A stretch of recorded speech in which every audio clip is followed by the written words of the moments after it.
Selamünaleyküm arkadaşlar. Selamlar, sevgiler. Allah'ın rahmeti, merhameti üzerinize olsun. Nasılsınız? Ee, Videolara devam ediyorum. Daha önce de bahsetmiştim.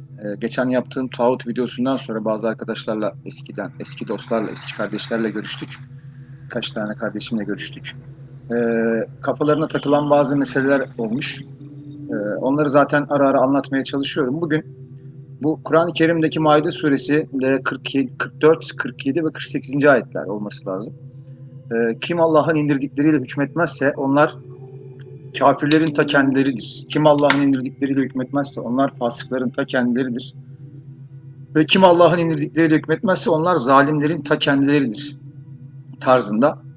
Ee, Bu şekilde ayetler var ve bu ayetlerle ilgili bugün günümüzde aslında son 250-300 yıla dayanan işte Arabistan Yarımadası'ndaki bu Vahabi akımıyla beraber işte Selefilik dediğimiz bugün işte IŞİD tarzı inanışlar ve bu inanışların bu ayetleri ve bunun gibi bazı ayetleri Kur'an'dan delil alarak işte Mısır'daki bu ta İhvan-ı Müslim Hasan el-Benna'lara, Seyyid Kutuplara kadar dayanan bir görüş var ve bu görüşle beraber e, insanlar kendilerine göre bir dini anlayış oluşturup bu dini anlayışla da bu kavramların içine hapsolup kendilerine göre bir din oluşturup hayatlarını buna göre yaşıyorlar ve bu açmazdan çıkamıyorlar.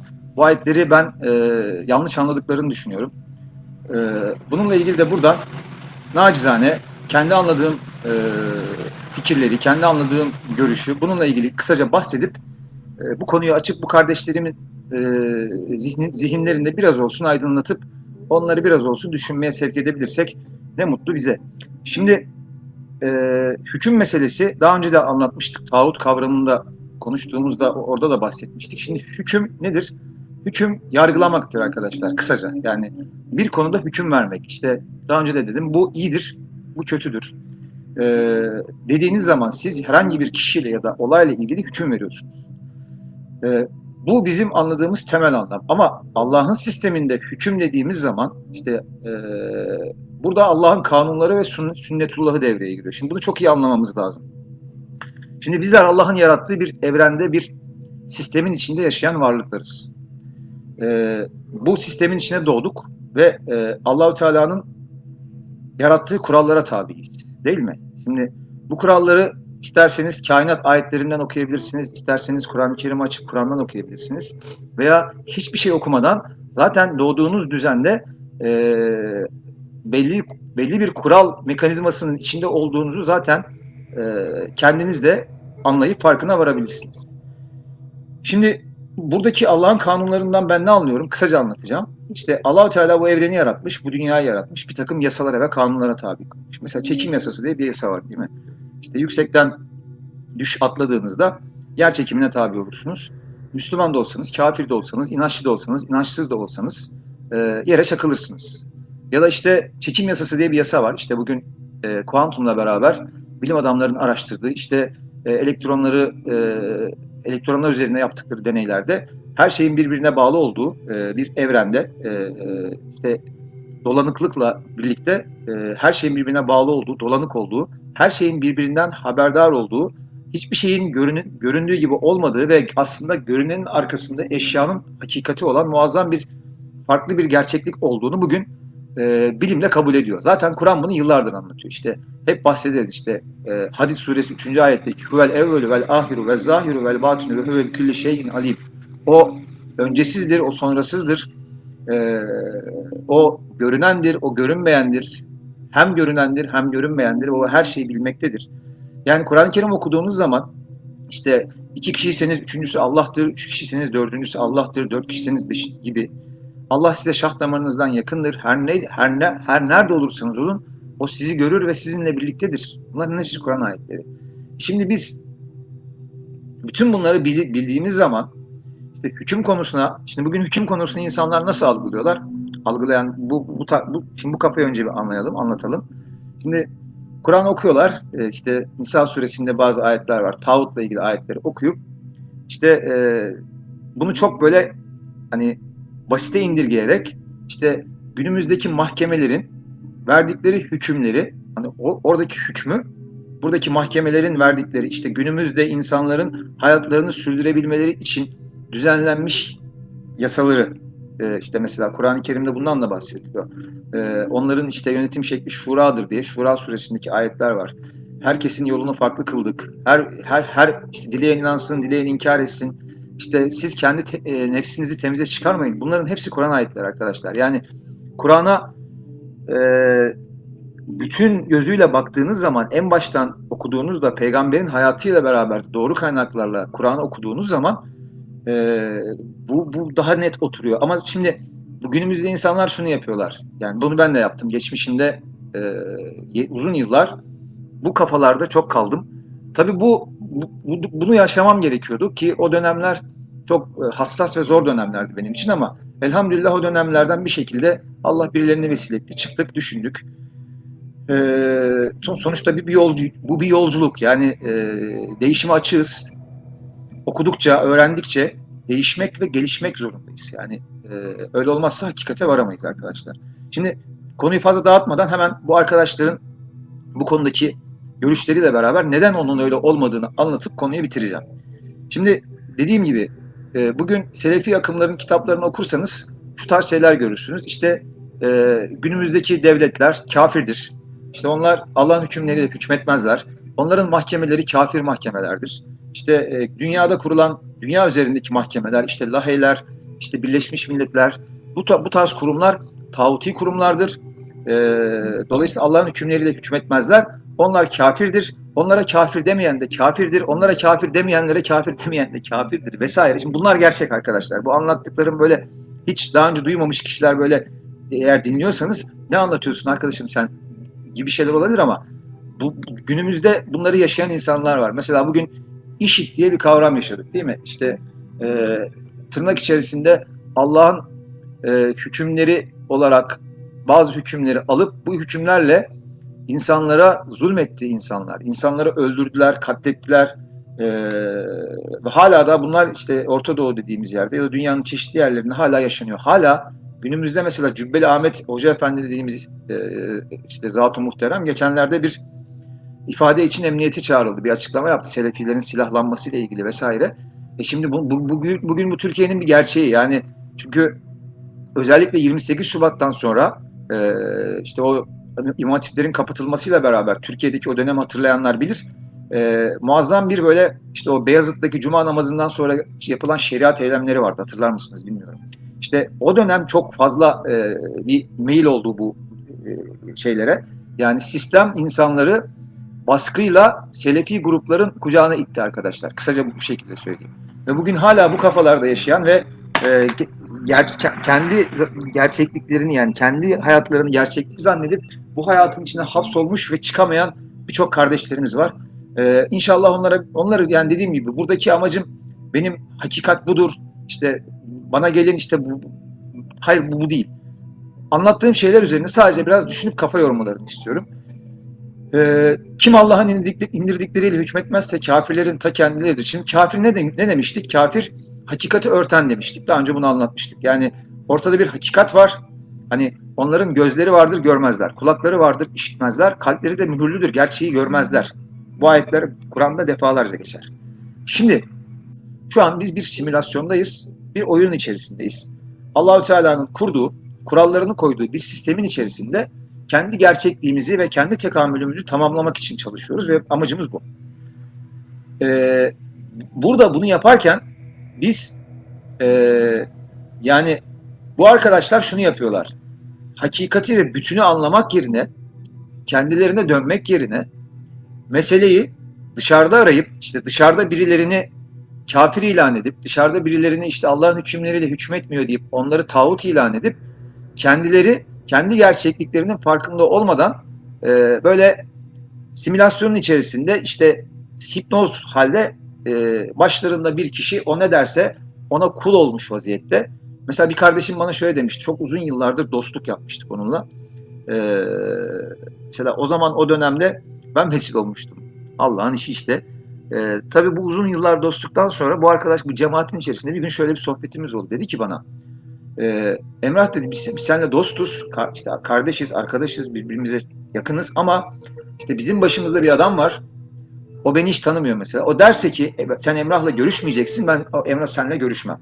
Şimdi bu tarz cemaatler, ne demek istediğimi anlayan arkadaşlar çok iyi anlayacaklardır.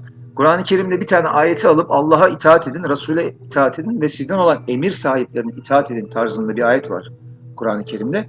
Bu ayeti alıp tepelerine bir lider koyup bu liderin, bu arkadaşın dediklerine kayıtsız, şartsız itaat tarzında anlayan kardeşlerimiz var ve bunun şirk olduğunu bilmeden, bunun gerçeklik olduğuna inanıp bunu doğru zannederek hayatlarını bu şekilde devam eden kardeşlerimiz var. Halbuki birazcık düşündüğümüz zaman her şeyin sahibinin Allah olduğunu, Allah'ın bizlere sürekli ilham ettiğini, sürekli vahyettiğini, Allah'ın kulunu başıboş bırakmayacağını ve gerçekten içimizdeki putları yıkarak, nefsimizle hesaplaşıp, nefsimizi tanıyarak, hani nefsini bilen Rabbini bilir deniyor ya,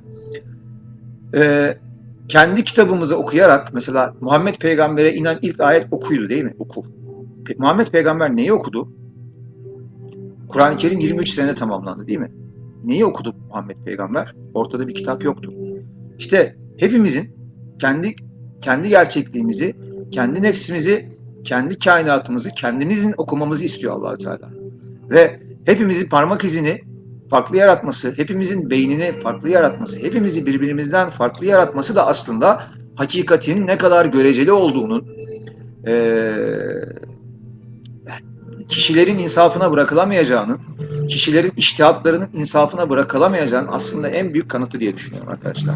Yani hepimiz ayrı varlıklarız. Hepimiz ondanız. İnna lillahi ve inna ileyhi raciun. Ondan geldik, ona döneceğiz elbette. Eyvallah. Ama hepimiz kendi sistemimiz içinde ve bu sistem içerisinde biricik, yani kendimize özgü farklı bireysel varlıklarız ve dolayısıyla hepimizin hakikati de farklı olmak zorunda arkadaşlar. Yani elbette topluluklar, cemaatler olmalı, insanlar bir araya gelmeli ama bunun amacı bu tarz böyle rant hesapları değil, yani sırf mesela şöyle düşünün, bugün cemaatlerin derinlerine inerseniz bugün insanlar neden cemaat halindeler, neden toplulukta olma ihtiyacı hissediyorlar?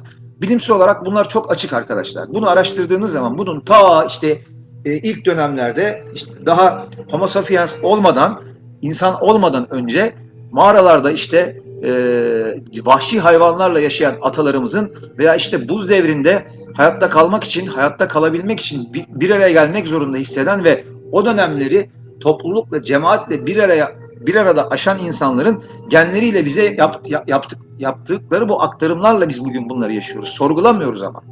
Yani bugün yaptığımız tüm davranışların altında bizim milyonlarca, milyarlarca yıl önceden, hatta on binlerce yıl önceden atalarımızdan, eski versiyonlarımızdan gelen kalıtsal aktarımların izleri mevcut ve biz bugün yaptığımız şeyleri, işte hani amigdala diye bir şey var mesela beynimizde ve bunun iki tane yöntemi var.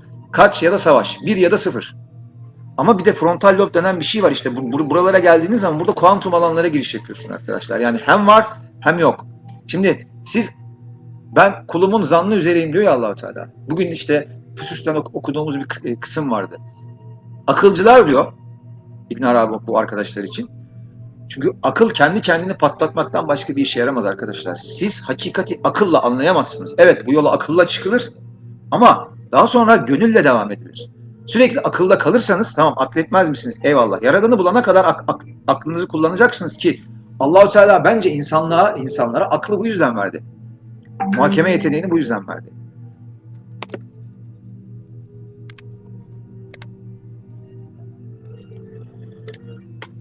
Evet, yaratılmış olan bir şey kendini yaratanı bu paradigmayla bulamaz, anlayamaz. O yüzden Hac suresinde onların akleden kalpleri yok mu diye geçer bakın. Kalbin akletmesinden bahseder Allah-u Teala. Ve mesela nefsi mülhimede işte 3. basamaktır. İlham alan nefistir mesela. İlhamı neresi alır? Beyin mi alır? Hayır, kalp alır. Gibi. Bunların hepsini düşünün arkadaşlar. Yani kime seslendiğim kişiler biliyorlar. Onlar beni izliyorlar. Ben onları farkındayım. Ulaşan arkadaşlarıma da buradan tekrar sesleniyorum. Lütfen düşünün. Yani kendinizi ancak siz kurtarabilirsiniz. Hakkınızı kiraya vermeyin. Kimseye kul olmayın. Sadece Allah'a kul olun. Nefsinize kul olmayın.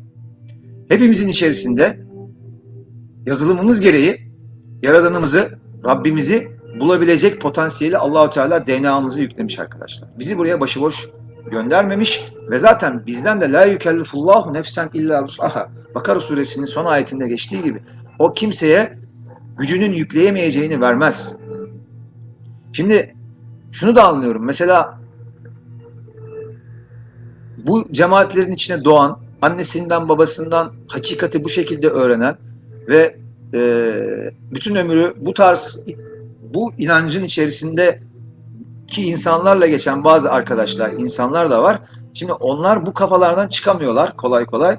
Bazen böyle içlerinde ben ne yapıyorum acaba tarzında şeyler yaşıyorlar, hissediyorlar ama korkuyla beraber, çünkü sürüden ayrılanı kurt kapar diye bir söz var bu arkadaşların çok kullandığı meşhur. İnsanları korkutarak, kendilerine bağlı kılarak güya tırnak içerisinde kendilerinin hakikatte olduğunu zannediyorlar. Onları yargılamıyorum, eleştirmiyorum. Allah'a giden, Tanrı'ya giden her yol güzeldir. Ama burada önemli olan şey şu, şunu yapmamak gerekiyor. İşte az önce hüküm konusunda da bahsettik. Siz bu kainatta Allah'ın hükümleriyle hükmetmediğiniz zaman, yani çok basit bir örnek vereyim arkadaşlar. Allah bir düzen kurmuş, dünyayı da yaratmış. İşte dünyada sular var, ormanlar var. İşte insanoğlu buna yerleşmiş ve insanoğlu burada kendine bir hayat kurmuş. Mesela en son Giresun'da yaşanan bir felaket oldu bir ilçede. Oradaki ölenlere de Allah'tan rahmet diliyorum. Şimdi sel yatağına ev kurarsanız, yani Allah'ın kanunlarıyla zıtlaşırsanız, sonuçta Allah bu kainatı dediğim gibi sünnetullah ve kanunlar düzeniyle yarattı. Siz bu kanunlara uymazsanız işte hakikati örtmüş olursunuz. Oraya ev yapılmaz. Veya suyun üzerine ev yapılmaz. Anlatabiliyor muyum? Yani işte Allah'ın hükmüyle hükmetmeniz gerekiyor orada. Allah size bunu bilimsel olarak araştırdığınız zaman dediğim gibi yüksekten atlarsanız düşersiniz. İşte Allah'ın hükmüyle hükmetmezseniz, Allah'ın kanunlarıyla hükmetmezseniz, zıtlaşırsanız hem canınızdan olursunuz hem imanınızdan olursunuz. Bakın hem fısk denmiş buna, hem küfür denmiş, hem zulüm denmiş. Yani Allah'ın hükümleriyle hükmetmediğiniz zaman dünyada sizin sadece hayatta kalabilmeniz için bu dünya hayatında tekamülünüzün bir parçası olan egoyu öne çıkararak, nefsinizi öne çıkararak tüm hayatı nefsinizle anlamaya ve yaşamaya çalışmaya başladığınız zaman, o zaman işte Allah'ın hükümleriyle hükmetmemiş oluyorsunuz hayatınızda. Kendi bireysel hayatınızda arkadaşlar. Sen değişirsen dünya değişir. Dünya böyle çünkü sen böylesin. Arkadaşlar biz içimizde ne varsa, kendi gerçekliğimiz, kendi dünyamız neyse, dışarıda, yani dışarısı dediğiniz bu bedenin dışındaki gördüğümüz her şey bize o şekilde yansıyor. Yani biz kendi içimizde savaşı çözememişsek, hani Bakara suresi 216. ayette geçen de anlattım. Savaş siz istemediğiniz halde üzerinize farz kılındı. Sizin hayır bildiklerinizde şer bildiklerinizde de hayır vardır deniyor ya. Siz bilmezsiniz, Allah bilir. İşte hüküm konusu aslında burayla da çok alakalı. Ne dedik hükümle ilgili? Bu iyidir, bu kötüdür. Yargılıyorsun. Ama senin görevin anda yaşayan bir varlık olarak, geçmişten ve gelecekten bağımsız anda yaşamaya çalışan bir varlık olarak sadece anda teslim olup olayları izlemek. Yani Yaradan'ın kurduğu oyunda, sistematikte, bu simülasyonda kendi hakikatimi gerçekleştirebilmek için hiçbir şeye müdahale etmeden, yani o niye öyle yaptı, bu niye böyle yaptı, o niye böyle, bu niye böyle değil. Herkes kendi hakikatini yaşıyor. Biz burada görevimiz kendi içimize dönüp, tekrar söylüyorum, kendi egomuzla tanışıp, yani egoyu iyi tanımak gerekiyor. Nefsi iyi tanımak gerekiyor. Bir şey tanımadan mücadele edemezsin, onunla savaşamazsın. Egonun isteklerini tanıyıp, onları anlayıp ve tekrar egonun bizi bu hayatta tutmak için kendi yaratılış hakikatimize ulaşmamız gerekiyor. Bu anlamda hüküm vermek sadece Allah'a aittir. Bu sistemi o yarattı, kanunlarını o yazdı ve bizden de bilimsel olarak yarattığı kanunları anlamamızı isteyip ona göre yaşamamızı istiyor. İşte bunun dışına çıktığımız zaman da bizler tağut oluyoruz. Kendi hükümlerimizi, yani kendi gerçekliğimizi sistemde bu gerçeklerle ve bu kanunlarla yaşayabileceğimizi zannederek hem küfre düşüyoruz, hem fıska düşüyoruz, hem de zulme düşüyoruz. İşte zulüm nedir? Zulüm adaletsizliktir. Allah'ın sistemi adildir. Allah kimseye zulmetmez. Ama siz eğer kendi inancınızı, kendi gerçekliğinizi, atalarınızdan aldığınız, genlerinizle oluşturduğunuz dininizi, kendi gerçekliğinizi yapıp bu hükümlerle hayatı yaşamaya çalıştığınız zaman işte Allah'ın hükümleriyle hükmetmemiş oluyorsunuz. Hüküm vermek sadece Allah'a aittir. Ve kim Allah'ın indirdikleri hükmetmezse işte onlar hem kafirlerdir, hem fasıklardır, hem de zalimlerdir. Umarım biraz olsun düşünürüz. Mesele bu arkadaşlarımızın anladığı kadar böyle şeriat kısmında basit değil bu kadar. Musa ile Hızır kıssasını okuyun, Kehf suresini okuyun. Ledun ilmi denen bir olay var. Onu okuyun arkadaşlar. Ve biraz tefekkür edin. Tefekkür çok büyük bir ibadettir.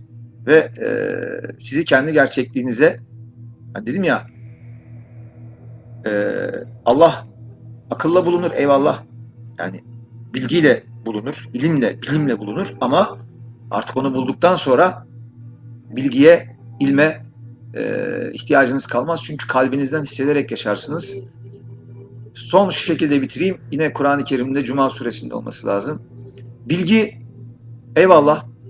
Dediğim gibi akılla, muhakemeyle onu bulana kadardır. Ama bu bilgiyi hayatımıza aksettirmediğimiz zaman, bu bilgiyi deneyim haline getirmediğimiz zaman da işte o kitapta anlatılan onlar kitap yüklü eşeklerdir ayetinin muhatabı oluruz. Umarım bilgiler, öğrendiklerimiz, okuduklarımız hayatımıza akseder, tekamülümüz için bunlar bizi Allah tarafından istenen o rıza makamına ulaşmamızı sağlar. Umarım faydalı olmuştur. Bugünlük de bu kadar olsun. Hepinizi seviyorum arkadaşlar. Allah'a emanet olun. Sevgiler, saygılar.